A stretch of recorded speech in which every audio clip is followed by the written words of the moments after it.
once again. Here we are. Yeah, I mean, we've got a bunch of great cars that we've talked about. We've got more in the queue to talk about coming forward. You know, on this particular car that we have behind me, having a conversation with your mom, and the car was coming up for auction, and they had an estimate on the car, and I was talking to your mom, and I said, I'm on my way to Rome. You're going to have to bid on this for me because you're there. Uh-huh. She looks at me and she says, you know, I think you're low. I think the car's going to sell for more than that. I said, Vivian, I own that car.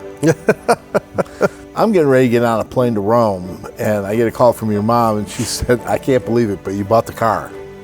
And brought it back, and I've had ever since. It's a marvelous car to drive. I really enjoyed driving it. This was a halo car for Auburn, right? This was the second generation of the Speedster, and the whole idea was, we're going to sell some of these, but we're going to put these in showrooms, and we're going to get people to come in and oogle over this, and then they're going to buy a 6-cylinder sedan, right, or whatever the more utilitarian vehicle offering that they had at that showroom was. But the fact of the matter is they did produce these, and this being a 32 8-100A, this is a rare car. Somewhere between 60 to 80 were produced, and in 32 is my understanding. And from there, it's a real discussion point of how did it come to you? How do these cars survive? And it's amazing that they've been preserved and have lived on and have made it to this point in time, 80 years, 90 years, 100 years with some of the cars in your collection after the fact. And we drive them. Exactly. This is what I love. Think about this car. How many things technology-wise do you deal with in life that are 15 or 20 years old that are still usable? Very few. Think like about a rotary dial phone. Exactly. But the fact that these cars are 80, 90, or 100 years old is incredible. It's a testament to the engineering. And these Auburns were, the value for the money that you spent and what you got out of them was probably, I think in a lot of ways, unprecedented in the industry.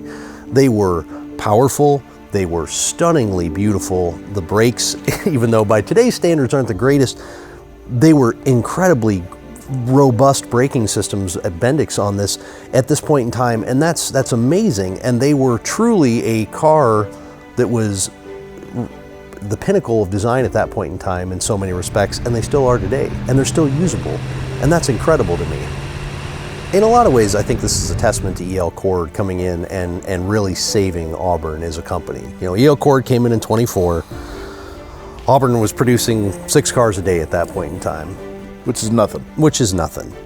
And he really turned the company around. The first generation of the Speedster comes out in 28, goes through a couple of different engine iterations and whatnot. They get power bumped up to 115 horsepower in the lineup and a few other things.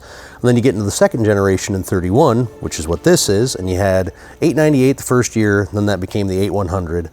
And you had the 12 160s. In this range, that's when Auburn also introduced their Lycoming 12-cylinder, which was incredible as well, and was an incredible value at that point in time for a 12-cylinder engine, and a beautiful engine.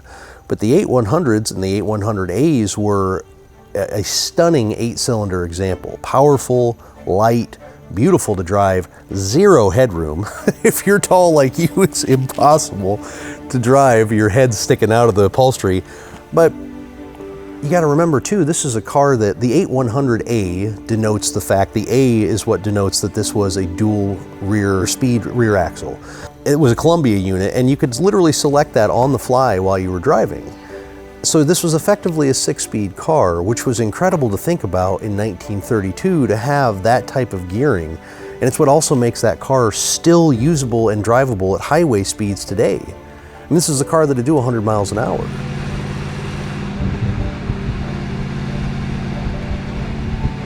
And I'm curious, what is your favorite feature on this car? What spoke to you about it? Design. I mean, the Boattail aspect, it's not your old stodgy big sedan. Sure. It's sleek. It's a chick magnet. I mean, I don't know how else to say it. That's fair. Well, and if you look at this in relation to the 851, it's a much smaller, svelte. It's a little more It's a little more concise in its design language. It's not as flowing. It's very elegant. It still represents a lot of that classic era design. It's very Art Deco, and as opposed to being more French curves oriented and aerodynamic like you get into in the 851 and 852 series. I think that's what's so neat. And I love that in again, juxtaposition to the first generation cars, which were again much more angular than this and were smaller yet and were distinct. And it's really cool when you look at the entire range of the Speedsters from Auburn. They hit design characteristics that I think really spoke to what was in vogue at those periods in time and what the changing interests were and the influence you could see coming from European design in particular. You get into the economics of this period and it's fascinating. What drove people to this? Why were these cars produced? What was the response that the designers were working to, or the manufacturers or the companies, to build and change these cars from year to year? That was because of a market response. People wanted to spend less money, people wanted to have, more uniform production methodologies, whatever that was, so it was an easier driving car or whatever. And it's just fascinating when you get into that. This is a sports car. Sure, absolutely. I mean, today in the auto industry, you have to have a sports car, you have to have a pickup. The four-door sedan is basically vanishing. Sure. But back then in the 30s, you could drive up to the country club with your Duesenberg or your big Packard, four-door Packard or whatever, or you can cruise in a sharp-looking sports car. Sure. And this was it. Yeah, absolutely. It was about the most impractical car you could buy because it was literally room for two and some clubs, and that was it. Somebody mentioned, I read an article one time, and somebody mentioned it was the most impractical car ever built. Yep, but God love them for doing it. This was a car that the Playboy took to the country club to play golf for the afternoon. Sure. Well, what else is like this out there? I mean, what the modern in the purest form? Sure, the modern equivalent to this, it's like buying a Ferrari, right? It's the same kind of sports car, unique, avant-garde styling and beautiful lines that blends performance and design. You just don't see that in the world today, and there's a reason that these cars will continue to persist and have for as long as they have. Is there ain't nothing like them. The old classic cars, they just feel different. They do. They drive different. You can't describe the ride, the drive, the feel.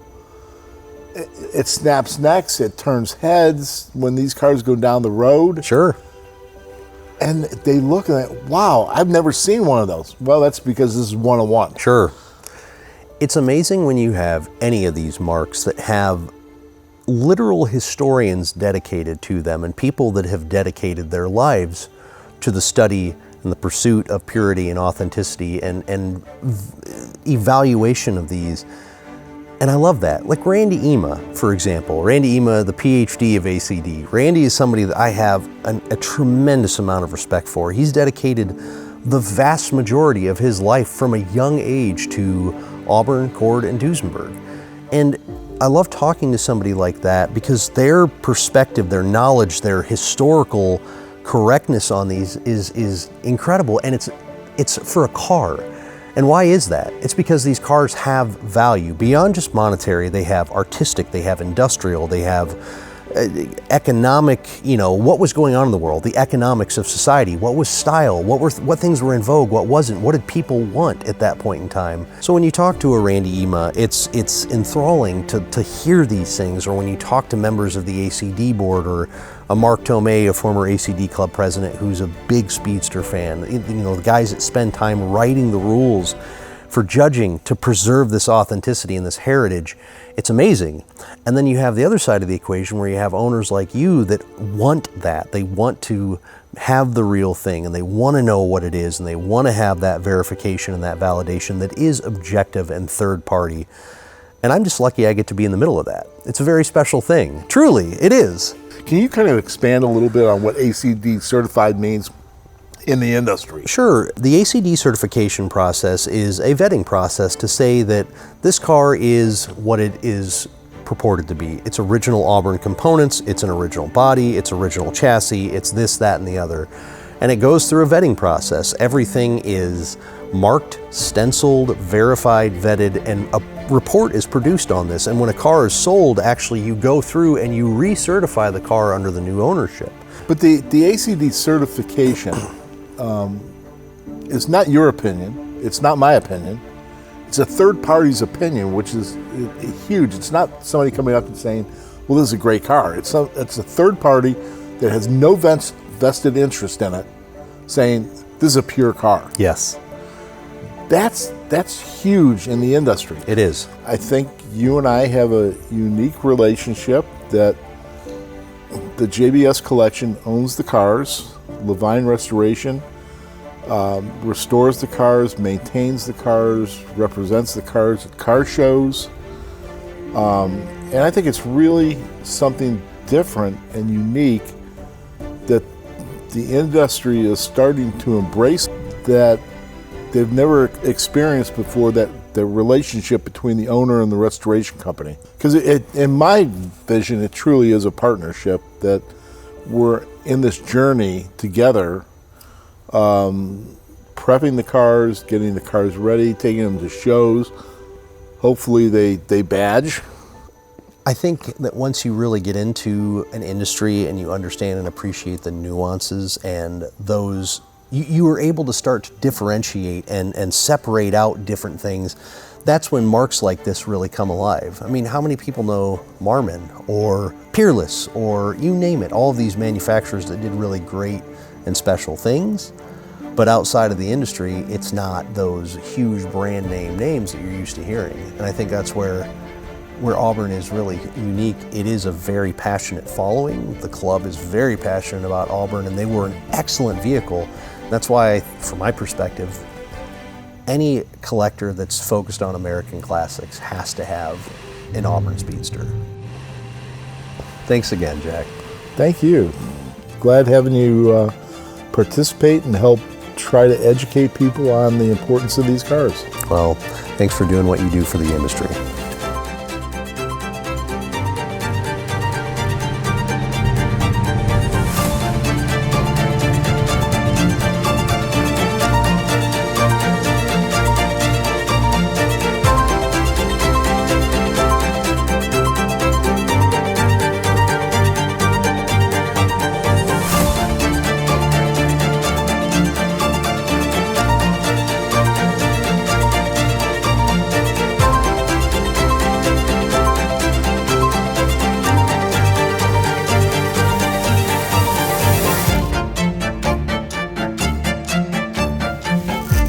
If you'd like to see more information, detailed photos, and a bit of history on each of these cars in this series and more, visit the jbscollection.com. Check us out on Instagram and on Facebook.